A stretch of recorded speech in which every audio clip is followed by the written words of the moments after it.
raudselt tuleb, jah? Siin kohas.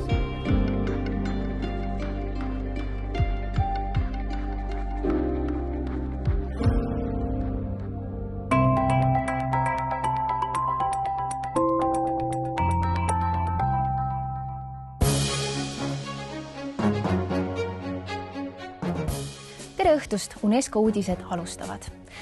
Inimese ja biosfääri programmi peaeesmärk on tagada inimühiskonna ja bioloogilise mitmekesisuse tasakaalustatud koosareng. Selleks on loodud ülemaailmne biosfäärialade võrgustik, mille liige on ka Eesti. Tere ka minu poolt. Täna vaatame biosfäärialade kaarte. Biosfäärialade võrgustikku kuulub 714 piirkonda 124 riigist.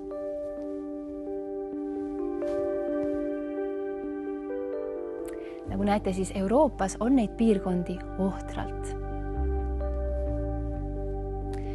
Eestis kuuluvad biosfäärialade võrgustikku Lääne-Eestis asuvad saared, nagu Saaremaa, Hiiumaa, Muhumaa, Vormsi, Saar ja teised piirkonnasaared. Ühtekokku 1 560 078 hektarit. Sellega tänaseks minu poolt kõik. Homme vaatame kultuuripärandi kaarte.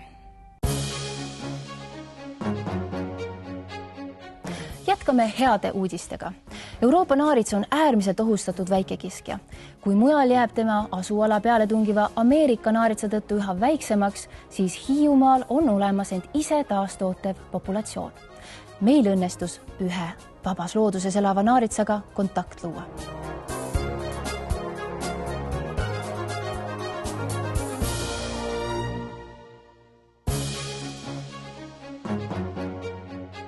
Liigume aga edasi Saaremaale. Just sellest võib saada järgmine saar, mille Euroopa naarits tagasi vallutab. Meil on nüüd otseühendus erireporteriga Kuressaare taga metsas. Mina ei ole Kuressaare taga. Ma olen üldse Muhumaal. Saaremaa on seal selja taga. Aga Saaremaast ma võin ka rääkida. Saaremaast ma tean, näiteks seal tehakse vanadest jõulukuuskedest tehakse toonikut. Saaremaal on väga palju muusikafestivale ja näiteks Orissaares toimub Island Sound. Nemad tõesti, neil on see kogukond ja loodus, kõik on seal. Ja Ruhnust ma võin rääkida. Ruhnule on ümber asunud noored pered, kes otsivad looduslähedasemat ja kogukonna põhisemat elu. Nendest teemadest räägime siiski homses saates. Homme. Aga täna järgmisena on meil ühendus Lääne-Eesti saarte biosfääri programmiala spetsialist Liia Rosenbergiga. Liia Rosenberg, kas te kuulete mind? Miks just Lääne-Eesti saartel on õnnestunud UNESCO nimekirja saada? Aga miks ka mitte, on minu esimene vastus. Loomulikult 31 aastat tagasi, siis kui Eesti riigile selline tunnustus anti, siis vast Lääne-Eesti saared olid just need saared, mis olid nagu enim hoitud. Kindlasti sellepärast, et see oli piiritsoon ja siin siis leiti, et neid loodusväärtusi on piisavalt hästi hoitud ja ilmselt hoitakse ka edasi. Üks selle programmi eesmärke on tagada maapiirkondade kestlik ja säästlik areng.